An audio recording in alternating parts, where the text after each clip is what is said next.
Hi friends, welcome back to my channel. Look at me consistently posting to YouTube 2 weeks in a row. Can she keep it up? I don't know. You'll have to stick around to see. Today I'm going to show you how I created this Easter suite of cookies. I was asked by some Instagram followers and friends to create some sugar cookies for Easter, and I am a huge Beatrix Potter fan, so that was just it was a no-brainer. I have always wanted to paint like her, and I feel very paralyzed when I paint on paper with watercolors, and this whole experience was a really interesting process for me because I think that I took out the judgment and scrutiny of my work, and I just thought, well, it's cookies. You know, it's not going to be a work of art. It's temporary. It's cookies. And going in with that mindset allowed a freedom and this zone of non-judgment. And when I was finished, I was like, these are great. I'm so proud of them. It makes me wonder how much more we can achieve if we just remove that constant nagging voice in our head and allow ourselves to just be creative. And oh, a butterfly just flew by the window. It's like monarch season now. Oh, I love it. All you're going to need is some food coloring, a bit of alcohol, because we are going to water down the food coloring and you don't want to use water. That will just eat through your icing. So definitely use some kind of alcohol. I'm using tequila because we're a tequila house. We don't really drink actually at all. But if we do, it's tequila and we cook with it a lot. So anyway, alcohol paintbrushes. I have a set of paintbrushes that are just for my cookies.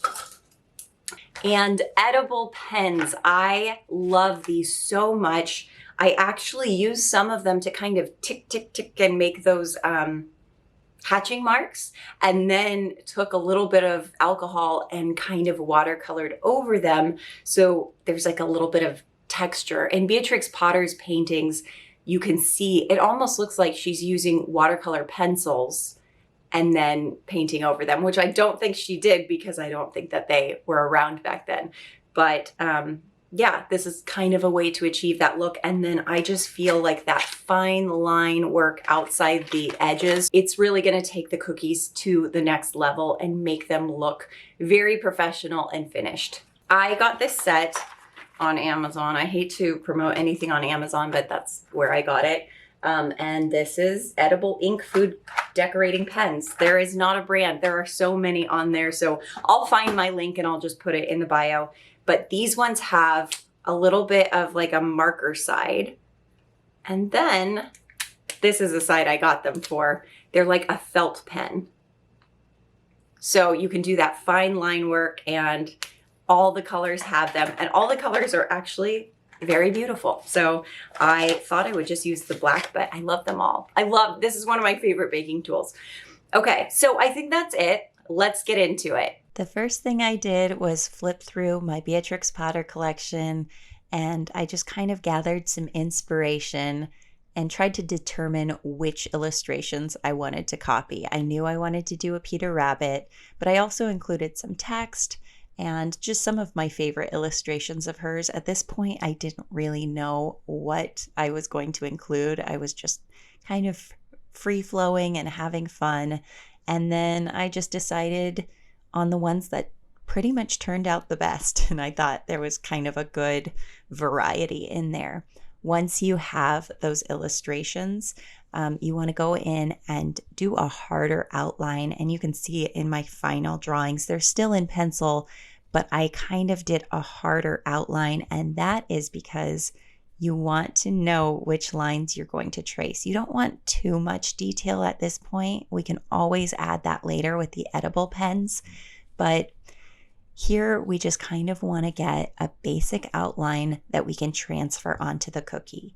And this is just wrapping tissue, you know, like gift wrap. And I am tracing over that with an edible marker. This is like the felt tip, and just with a very light hand gathering all of these details. And I can use this piece of tissue a few times, and then I will have to transfer it out and retrace this design. So make sure you keep your original artwork in pretty good shape so that you can retrace it depending on how many cookies you're making. So once you have all of those traced, you're going to do pretty much the same thing. You're going to lay it directly on your cookie and then trace it again with the edible marker. So this is why it kind of only has a certain number of uses in it, because eventually you're going to be putting so much edible ink on that tissue and it'll start to eat away and bleed out, and that design will become muddy. If you have the collection that has a few different colors, I like to outline like the bushes in green, the water in blue, and that just kind of gives me a little bit more freedom to decide what I want to outline in the end. So some of these things I didn't put a hard black outline on. I like to batch my process, so I will outline all of the cookies first, and then once that's done, I will go in and watercolor. And this is where you will get out your tequila. That little jar on the right-hand side is not water, it's just a little bit of tequila. And then I am using gel food coloring, and you really only need the tiniest bit. And you're just going to treat these pretty much like watercolors. So remember that you kind of want to build with watercolor. You can see that I am kind of starting a little bit lighter, and then I go in with a little bit more pigment and less liquid if I want something more in shadow. And I do have my Beatrix Potter book open just off screen. You can't really see it, but I'm really trying to stay true to her colors and her artwork. So I'm just kind of copying what she already did. I feel like this is a really great place to start if you're not an artist. If you have a hard time coming up with designs on your own, just copying your favorite artists as much as possible. I mean, obviously not to resell or anything, but for your own use and your own practice, just copy your favorite artists. And I can't tell you how much I learned from copying her technique. Just kind of trying to emulate the greats is a really, really good starting point. I'm going to speed this up a little bit, but I will just let you kind of watch the process, because I feel like at this point, you just kind of have to see and follow along. And there's not really much else to say, but I don't want to cut this footage because I think I learn a lot from watching. So I'm going to let you do the same.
We're going to have to wait until everything is dry before we start the outlining. So I highly encourage you to just go ahead and paint the rest of your cookies using the same techniques, just a very simple watercolor technique. And then once everything is dry, which should only take an hour or two, you can come back and we will outline the cookies. And this is a very simple process. I don't outline everything. I just kind of outline kind of what Beatrix Potter does, and also if I just feel like something needs a little extra pop.